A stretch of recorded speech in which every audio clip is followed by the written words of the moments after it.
इगतपुरी तालुक्यातील बाहुली धरणात 5 जण बुडाल्याची दुर्दैवी घटना घडली असून यामध्ये 3 मुली आणि 2 मुलांचा समावेश आहे। याबाबत अधिक माहिती अशी की मंगळवार दिनांक 21 मे 2024 रोजी नाशिक रोड येथील गोसावी वाडीतील एकाच कुटुंबातील काही जण बाहुली धरण परिसरात फिरण्यासाठी आले होते।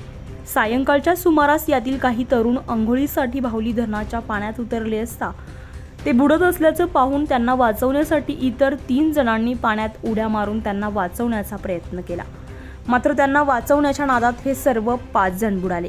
त्यांना वाचविण्यासाठी स्थानिक आदिवासी तरुणांनी उड्या मारून वाचवण्याचा प्रयत्न केला, मात्र यामध्ये सर्वांचाच मृत्यू झाल्यामुळे या सर्वांनाच पाण्याबाहेर काढण्यात आलं।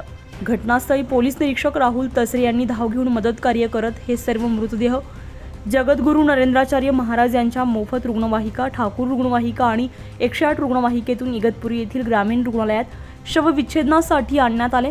या दुर्घटनेमध्ये अनस खान दिलदार खान वय वर्ष 17, नाझिया इम्रान खान वय वर्ष 15, मिजबाह दिलदार खान वय वर्ष 16, हनीफ अहमद शेख वय वर्ष 24, इकरा दिलदार खान वय वर्ष 14 अशी मृत झालेल्या मुलांची नावं आहेत। या सर्वांचाच बुडून बाहुली धरणमध्ये मृत्यू झालाय।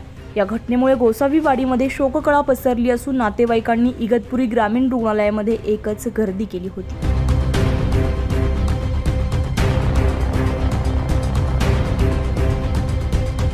उत्तर महाराष्ट्र लाईव्हसाठी अश्विनी पुरी, नाशिक रोड।